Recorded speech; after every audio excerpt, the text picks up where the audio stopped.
listening to Studio Tap. Off topic. Okay. Well, this is the first one of these that I've done in a while. And what these are, I guess the title of this podcast is called Studio Tapped Off Topic. And the Studio Tapped part is a podcast that Heather Acton and I do. We try to do it once a week. And the intent of it is she runs a development team and I run a creative team. And we are in the same creative studio. And we talk about things that are happening in our businesses and things that are top of mind just as entrepreneurs or managing a small team. And the off-topic part is something that I've been meaning to do more of, and the intent is to document things that are happening more on the creative side or just in the business side on my end, and with the intent of looking back in 6 months and saying, okay, did we make progress on this or progress on that? And the other part of it is if someone actually is listening to this, this one in particular is probably a little bit more geared towards someone who's in the creative field that might be thinking about doing their own, creating their own business, starting their own business, or maybe they've been a freelancer for a year and they want to go to the next level and maybe get a couple employees or something along those lines. It's for someone trying to basically grow a business and go beyond being a freelancer or just an independent business owner. So just a quick frame on what we do. We've been in business for going on 8 years, and it'll be 8 years this fall, and time's flying, and learned a bazillion and one things over those 8 years, not only about just myself, or not only about the business, but just about myself as well. And it's probably been accelerated in the last year, but from a business perspective, or what we offer perspective, what we primarily do is creative strategy, brand design, and creative development. And those can mean a lot of different things to different people, and I'll probably get into that a little bit as one of the bullet points on my list here. But if you think of a marketing or advertising agency, we kind of do the things that they would do. So again, we're a small boutique group here. We don't have full service in respect to. We do have an account person, but we don't have an account team. We don't have a media department, and we don't have PR people per se, not within the four walls that I'm sitting in now. We do have people that we partner with. But what we primarily do are things like brand auditing, brand strategy, positioning work, brand definitions or narratives, customer journeys, all those kind of strategy things up front before any materials get produced or websites start being wireframed or things along those lines. Excuse me. When you get more on the brand design side, it's more about making things, and experimentation, or not exploration, I should say. Brand naming, architectures, logos themselves, taglines, getting the messaging, concepts for websites, user experience, kind of all the, kind of the big brand stuff, the stuff that, brand guides, all those kinds of materials is another kind of category of things, video concepting, things along those lines. I think other things we do, in the campaign world, is the actual stuff. For some clients, it ends up being packaging. And when I say stuff, I mean like the actual tactical pieces. It could translate into packaging. It could be an ad campaign. It could be a video spot. It could be, photo shoots. It could be trade show booth execution. It could be sound design. It can be direct mail. It could be content development. Be all those different kinds of things. Excuse me. I don't know if I'll be able to edit those out. But, so that's kind of a broad stroke of what we do, from strategy to execution.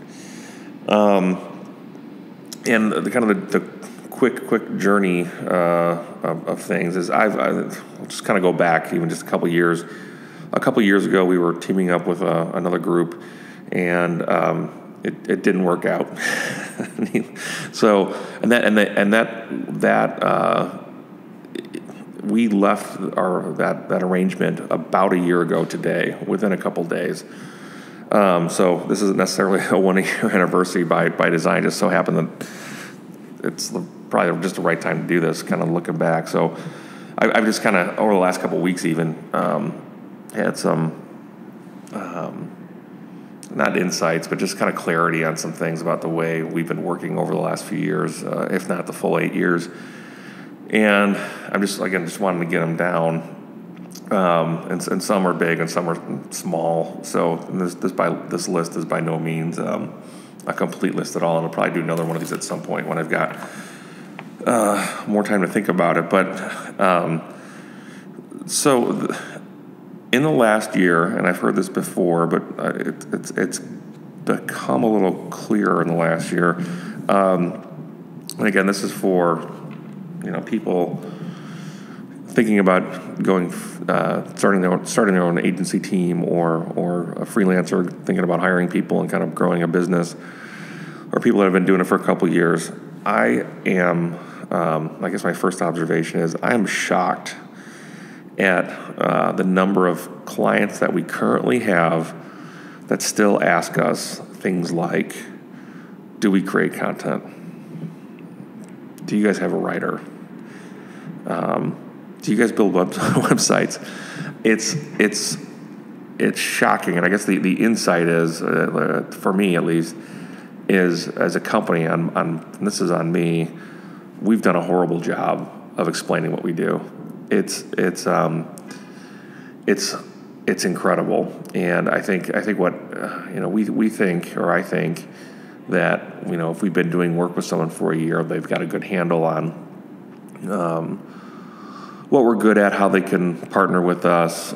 Some of these clients have different agencies and they use for different things, and sometimes they forget and they're busy and they think of us as the design people and somebody else is a SEO website person, and they've got another agency that does something else, video production or whatnot.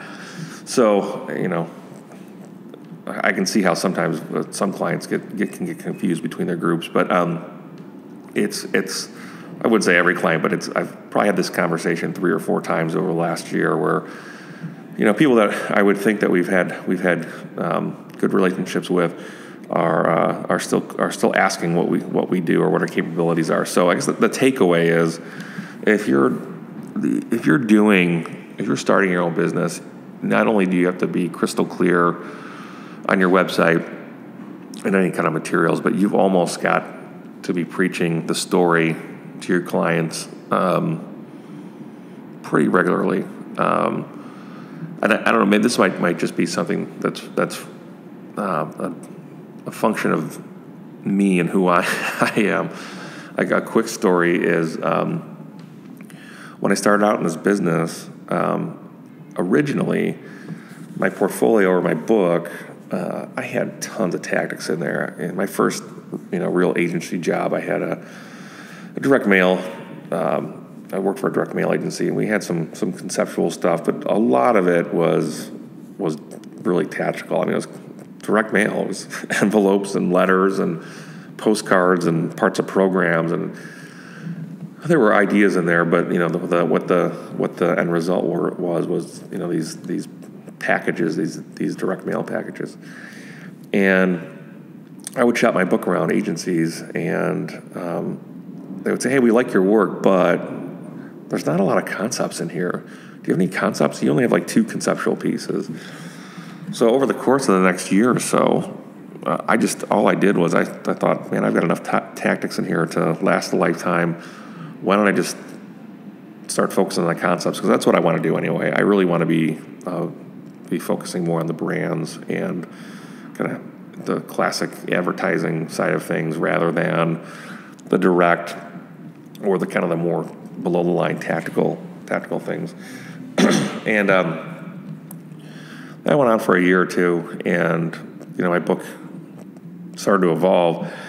I'll never forget this. I shipped my book to out of state, and I probably had the book kind of flipped. It went from originally 80% tactics to 20% conceptual to 80% concepts and 20% tactical. And the tactical things, I actually didn't have any direct mail in the book. I think I had like sales materials that maybe a rep would use, or sell sheets, or things like that, and versus direct mail. And at the time, direct mail was kind of falling out of favor, and I really didn't want to have a book that looked dated, even though the direct mail stuff was probably only 5 years old. It was just I didn't want to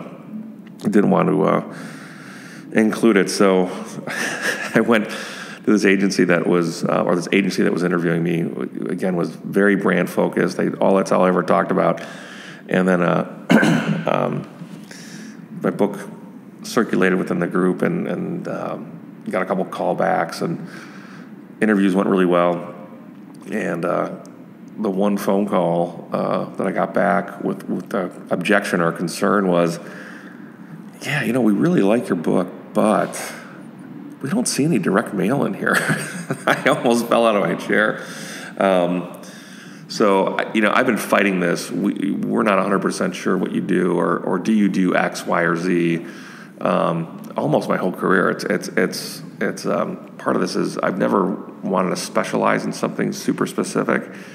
Over time you just start to create themes within the types of clients that you have, or work that you do, and you think it'd be evident by the samples on your website, or at least start to get things in a ballpark, but it just doesn't. So the takeaway is there's almost got to be a constant drip of reminders of what you do, and who you do it for, and why you're great at it, all those kinds of things. That's another piece to this that we just have not done a good job as reminding people through promotion. The promotional or communication strategy thing is so important, and that leads to a whole bunch of other kind of topics that I won't get into now, but that marketing communication strategy, the sales part of it is the constant touch points is a critical thing. So anyway, so that's we're not very good, or we haven't been good at explaining what we do, and that's going to be the next piece of. I'm going to try to create some materials that kind of get us over that hurdle, I hope. And this one's kind of related to the previous one, is just not having enough time to talk to clients. Over the last 7 or 8 years, I've been so busy doing the actual work that, because I like being hands-on, I like doing that part of it. There's some parts that I like more than others, and there's some parts where I can add more value than others. There's some parts that I'm trying to have other people step in and take over, where I think, I probably couldn't add that much value, but I think they could. And so I have so I'll have some more time to talk to clients and explain a little bit better about what we do, and help them problem solve, and help them with their brands and their businesses, and hopefully, kind of show that we have more dimensions than maybe what they've been using us for over the last 3 or 4 years or 5 years. So that's a big thing. The time that I do have available is usually between about 9 o'clock and 11 o'clock at night, and usually when you call a client that late, that's usually not a good thing. So I'd probably avoid that if I were you, but I don't do that. But during the day, it's hard to get in the frame of mind to do sales calls or do relationship building when you've got 6 meetings on your calendar, and your phone rings unexpectedly from another client who just wants to talk about a random idea that they've had, and you're just trying to get through all the deliverables of the day and get through the meetings and all that kind of good stuff. But so in a perfect world, once you start growing, and again, this is for the person looking to build something or hire people. Once you start building or growing the business, you think you're going to have free time, and you might, but it's also I have not been able to crack that code yet. So that's something I'm really going to be working on the rest of the year. So 2018, I can almost be 98% hands off keyboard. I just need to. I need to focus on the projects that work on the projects that I want to work on, and bring people in here that can do that kind of work at a very high level, so that I could be more of doing the strategy and relationship building and problem solving with the client versus hands-on keyboard kind of problem solving. The other thing that this is I guess third observation, and something that I thought would be a lot more. I don't know what I thought. I'll start over.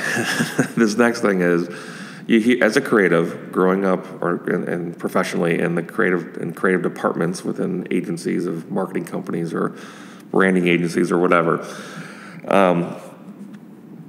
you think, or at least I thought, that so much of how we, got business or won business was through the great creative work. I was very, very, very fortunate to work at some really great creative agencies.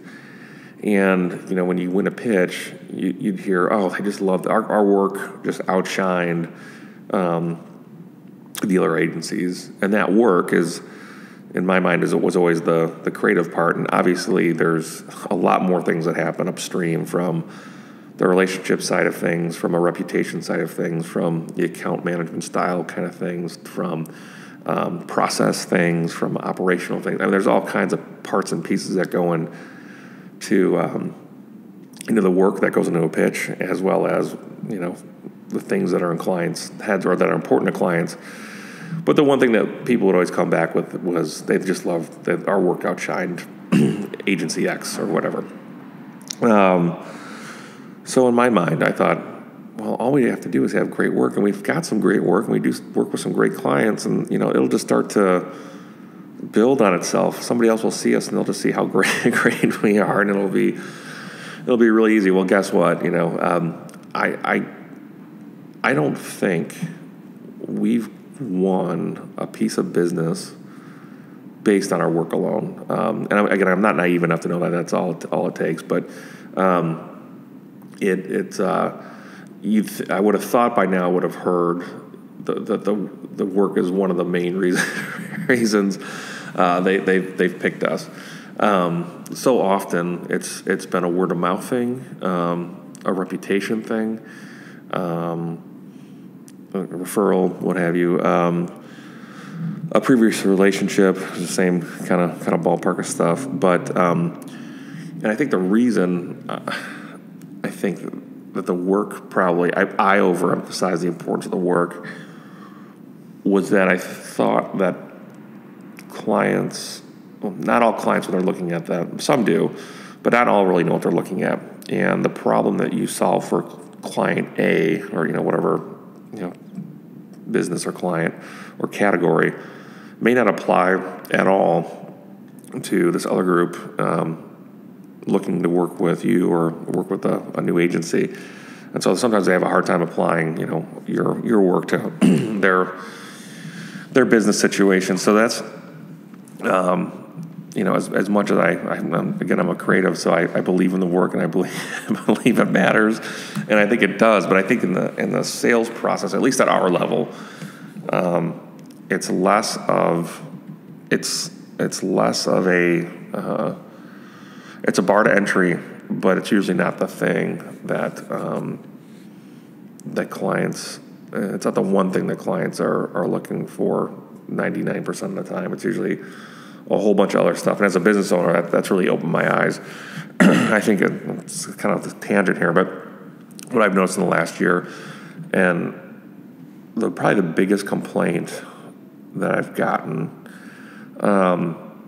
is connected directly to the thing of the business that I hate the most. And the thing that I hate the most is dealing with the accounting. I hate invoicing. I hate the whole process of it. I hate looking back on the project and going, how much time do we spend on this? Did so-and-so put their timesheets in because this seems really low or this seems really high? And why did we go over here and why did we go under here?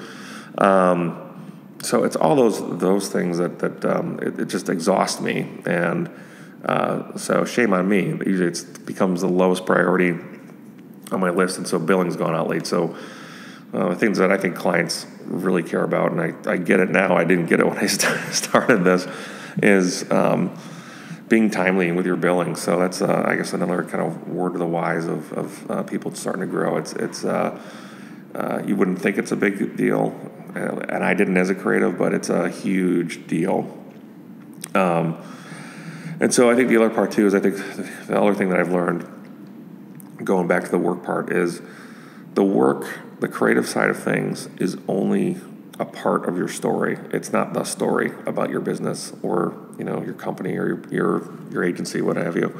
And if you put all your eggs on the work is amazing, I think that's and it should be.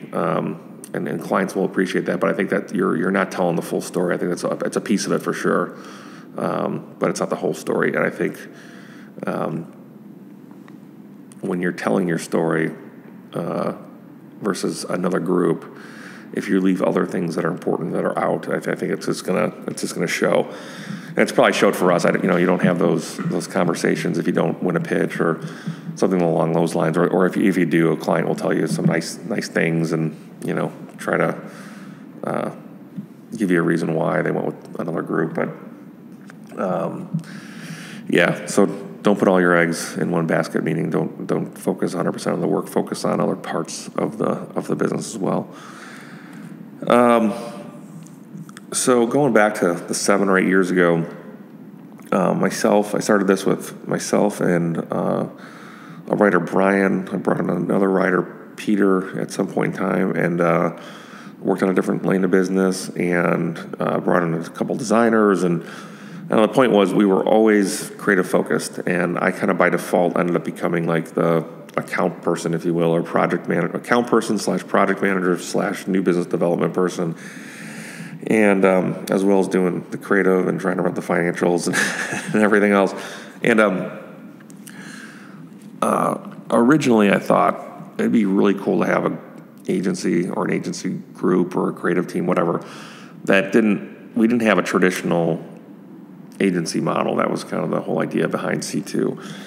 And it worked for a little bit, but it wasn't totally sustainable. And so I think the takeaway, again, this is for people that are looking to start growing or doing their own thing, or growing what they have, and how critical, this is going to be the Captain Obvious statement of this, how critical salespeople are. I just thought, again, if we've got a great website and we do great work and we've got a good reputation, then this thing's just going to feed itself over time. I mean, why wouldn't it? That was how stupid I was. But having a salesperson constantly out there doing new business generation is so critical. If you want to grow, if you want to stay kind of consistent, not grow too fast, and just stay at a certain level, you can do it yourself. But if you're trying to break through, a certain threshold or double over a certain period of time, or triple or quadruple, at least I haven't been able to do it, and that doesn't mean other people can't. And growth isn't always the number one objective for everybody, but for me, I think at some points in time over this process, the last 7 or 8 years, we definitely had a vision of growth, and I think part of partnering with that other group was an attempt to kind of put some different put some different companies together, and not overnight, but suddenly have a kind of a full service team, or a fuller service team, and almost have a small agency, and from that perspective, be able to grow through partnering, basically is what it was. And then from there, use that as a stepping stone to get to the next point, I don't know if I have the same, excuse me. I don't know if I have the same, kind of hell-bent vision for growth before. I think I wanted to. I didn't have it super clearly defined, but I knew I wanted to be bigger than where we were, and big, meaning being 10 or 12 or 14 people, whatever it was, with this group, and kind of going to 20 or 30 people. And then I'm sure once we got to 20 or 30 people, I would have thought, or whatever the dollar amount of revenue is, based on that, let's double again. That was that probably would have been my mindset. Now I'm a little bit less motivated to do that. I think what I ultimately want to do, and I'm kind of getting off topic here, but is have, and we kind of have this now where we've got two different groups with different skill sets and different strengths within our larger agency team here. I'd like to have two more groups ultimately, and that's probably about it. And the reason I want that is I want to be able to offer up clients different kind of solutions or different skill sets, so that everything that we do, it doesn't necessarily have to be reflective of one team or one or two people. We've got more dimension than that, so we can showcase different styles and showcase different thinking and showcase different capabilities, all that kind of stuff. So that's the sales. I'm kind of under talking the salesperson part, but the salespeople. Having someone dedicated to doing that is just, and I say sales, I mean new business development, is just so important. And the other important byproduct of that is so that if you're a creative and you're trying to run the agency too, I mean, it's a hard thing to do both well. And I haven't done the new business part well. I've walked into some things that have worked out really well. And been very fortunate in that respect, but at the same time, because those good things have happened, that means that there's work, and then because I'm focusing on the work and getting projects done and managing people, I'm not able to focus on the new business part to get us to the next tier up. And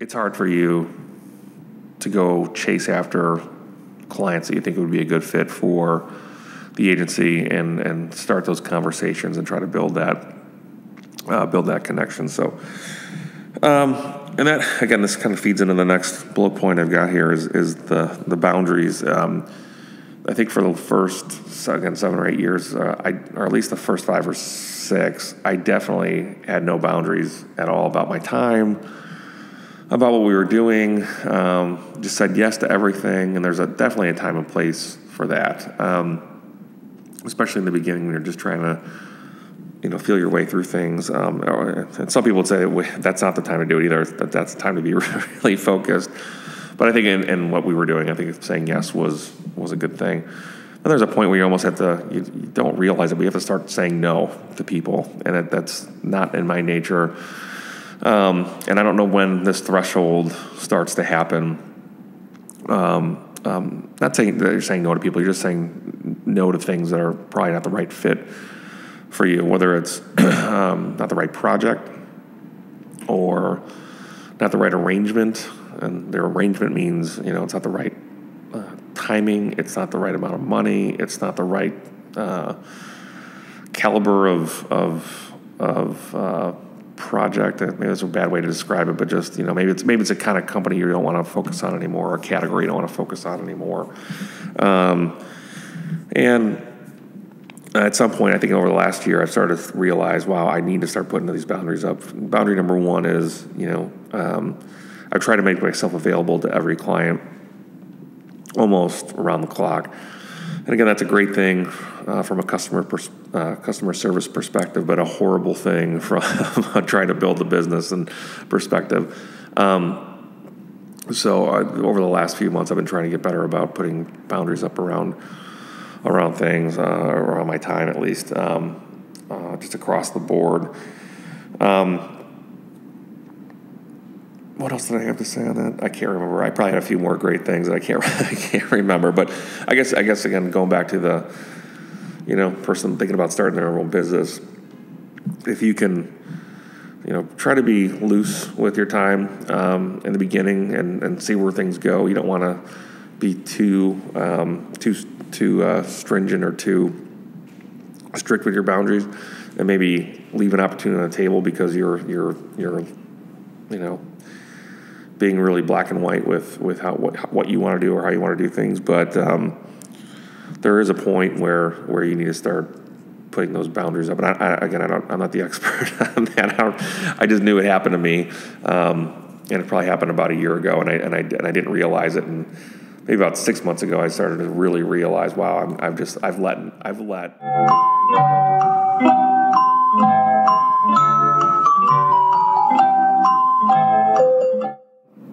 You have to take control of your day is basically what I'm trying to say, and there's a way to do it, and where clients are happy, the work's great, and you're running your business, and you have a life and all that kind of stuff. But there's also a way where it can get out of control, and so that's the one thing I'm trying to put my arms around right now is just the boundaries. And so new engagements doesn't mean you have this like declaration of here's when I do this and here's when I don't do this. It's not about that. It's all about setting expectations from the beginning. So I've just kind of got a new approach in doing that.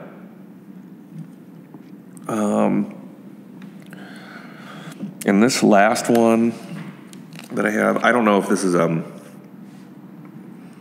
just getting older or trying to get better at the account management side of things. But again, I grew up on the creative side, so I didn't have any sales experience. Even in my like high school, college jobs, I was never a customer-facing person. I always worked in the back of whatever we were doing. I mean, like a tire buster or a golf grounds crew, kind of thing. I was never dealing with customers necessarily. So I've learned all this stuff on the fly. Obviously, I worked with some really great people in previous organizations and teams, and you see what they do, and you try to steal that as best you can. And a lot of it is just kind of having good manners and not being a total jerk, which sometimes I can really dial the jerkness up, if I want to, and try to get better at controlling all those good things too. But the one thing that I've learned this pretty much in the last 6 or 8 months, and it's been something I've been learning over the last 8 years too, but is being hyper clear. What I mean by being hyper clear, there's probably a couple of pieces to it. Piece one is setting expectations in a very clear way, and then the other part of it is as you're moving through a project, kind of eliminating a lot of the niceties that happen over the course of a project, and just getting to the black and white, good, bad. There is tons of nuance in our business, but you can get trapped or lost in the niceties and not really hear what the client's saying. A lot of this is reading between the lines kind of stuff. But it's sometimes you can shut your brain off to the point where you're just hearing the niceties and you're not seeing, the in between the line part, and that can cause problems. So I guess a good example or case study of this is, and looking back on this, I learned so many lessons about the right kind of projects to take on, and this is the hyper clarity setting expectation part of it. And as a business owner, you're trying to do something right, by the client, or you want to provide solutions for the client. You want to show them that you're vested in their business, and you want to help them meet their objectives, and all those are great things. But when there's an expectation or a demand that kind of gives you your spidey sense goes off, and you're like, oh man, I don't know, this is kind of crazy what they're asking for. That's you got to listen to that, And so I guess, especially in the very, very beginning of a relationship, it's super critical. If you work with a client for a year or 6 months or 10 years or however length of time is, and you know how they operate and they know how you operate and you know how they look at work and they know what you're going to deliver, it's a little bit easier to take on some of these, super intense, hyper fast projects. But when you're new to a relationship, you want to set yourself up for success, and you don't want to set yourself up for where things can go wrong. And again, going back to the hyper clarity / setting expectations kind of thing.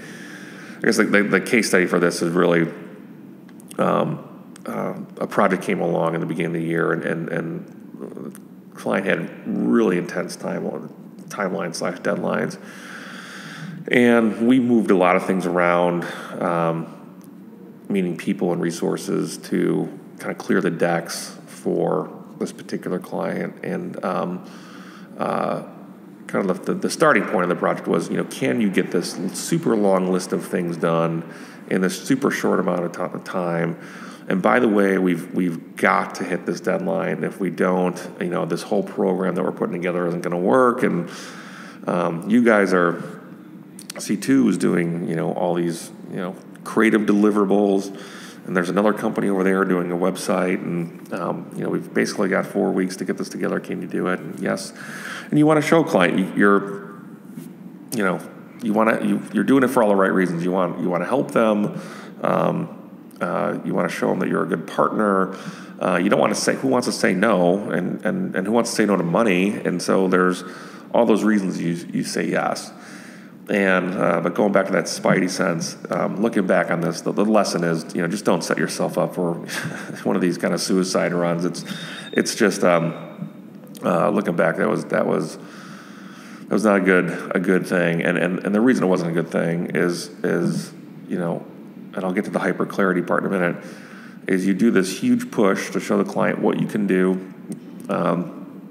You're meeting with them, you're having conversations, whether it's email or phone or Skype or all the above, and they're giving you feedback, and you react to it, and you're kind of getting the next rounds of things going, and then all of a sudden you're getting close to that 30-day mark, and then all of a sudden you look around and you start to realize that we're nowhere near where we need to be, and if that was January timeline, I'm doing this on the first day in August. So looking back on that, I guess I kind of feel good about this, or I can sleep at night. Is that it's 7 months or so later, and the website part of this thing still isn't done. So it wasn't just us. It takes two to tango on these kind of crazy requests, but. We kind of had a what do you call it? A debrief, if you will. Well, that'd be one way to define it with this particular client. And I asked him what happened. We got halfway through the project, and things just kind of stopped, and didn't hear from you guys for a few months, and then heard from you once or twice, and then it kind of went away for a couple more months. And going back to the niceties. Some of this you hear as corporate speak or bullshit bingo or whatever the kind of terms are, but there's always a diplomatic way to maybe not say the nicest of things, or say things that the people are going to be harsh to people. But at the same time, you can't always sugarcoat things. And with this particular client, I didn't realize at the time is there was so much nicety speaking and not enough directness. And looking back, I can see it, and I put that on me. I got to get better at reading between the lines with clients that I think are being straight shooters, but they're not.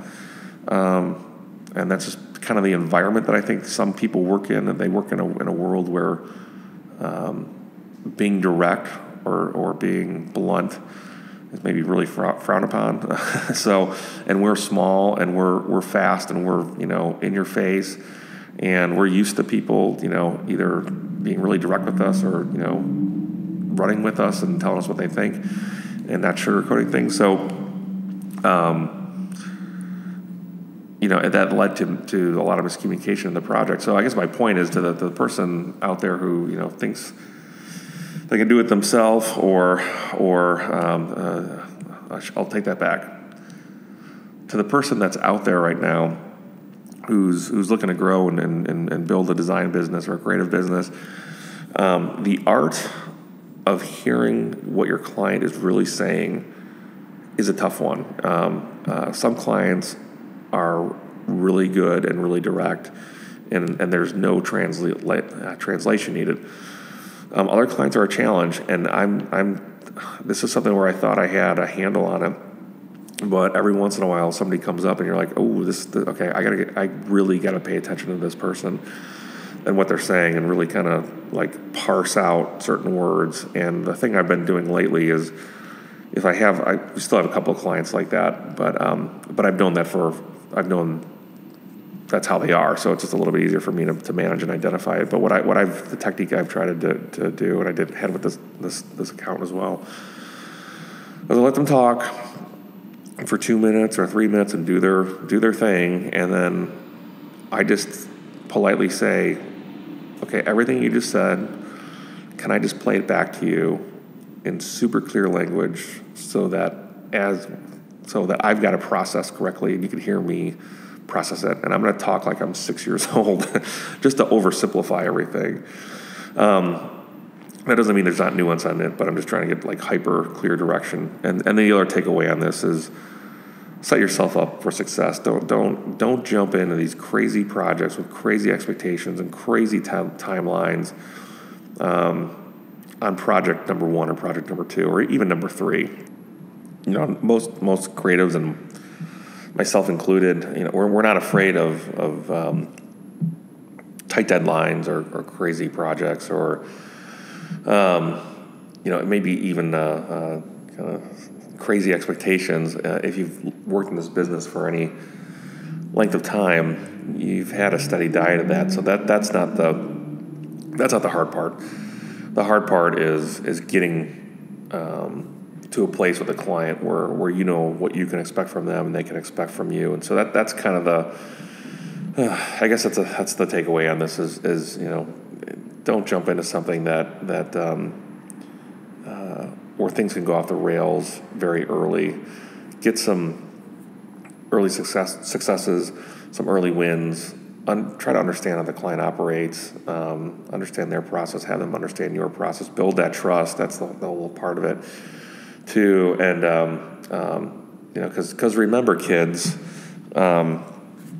if and when something goes wrong, and it most certainly will at some point, you're the vendor, you're the supplier, and in a good relationship that's been built over time. Great clients will go to bat for you even if something does go wrong, and sometimes it's our fault and sometimes it's their fault, but a great client will be in there with you. On an early relationship, even if you're in the right and not to point fingers, if it was, I don't know, an email got missed and on the client and you really delivered something and they said you didn't, whatever, I'm just making stuff up, that doesn't matter. You're the you're going to be the whipping boy, or the reason they're or the punching bag. So and that comes with the territory too. Sometimes not just in advertising, marketing, creative, it's just in any business. But set yourself up for success and leave the really challenging projects for a time when you got some footing in the relationship, and not so you've got credit to go back to them with, but so you know how they work. That's really what it comes down to. Once you know how somebody works, it's a lot easier to keep up with them or for them to keep up with you. It's just kind of learning how to dance together is the hard part. So you can get two great dancers together, and doesn't mean that one's better or one's better than the other. They just have different styles or different approaches, and they can kind of trip over each other. But if you can get a couple good people aligned and moving in the right direction, all things start to flow. So I don't think I've used a dancing analogy before, but there you go. So that's really it. Those are the observations that I've kind of had and just jotted down as I walked in here tonight. But if more come, I'll do another one of these. But it'll be fun to listen back on this and see if things have changed. But yeah, it's been a year since we've kind of recalibrated our group, and I wouldn't have thought it would take this long to kind of get to this place where you start to see things clearer. But being hands-on in the day-to-day of, running things and doing the work and all that kind of stuff, the year flies by so fast. I can't believe how fast it's run by. But yeah, starting to get some clarity and starting to get some clearer vision for what's next. So it's been a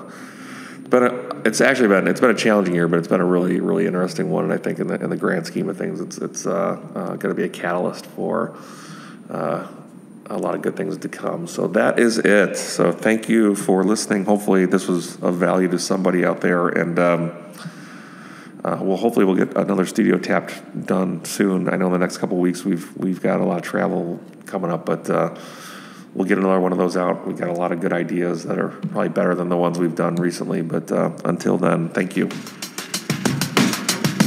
Thank you for listening.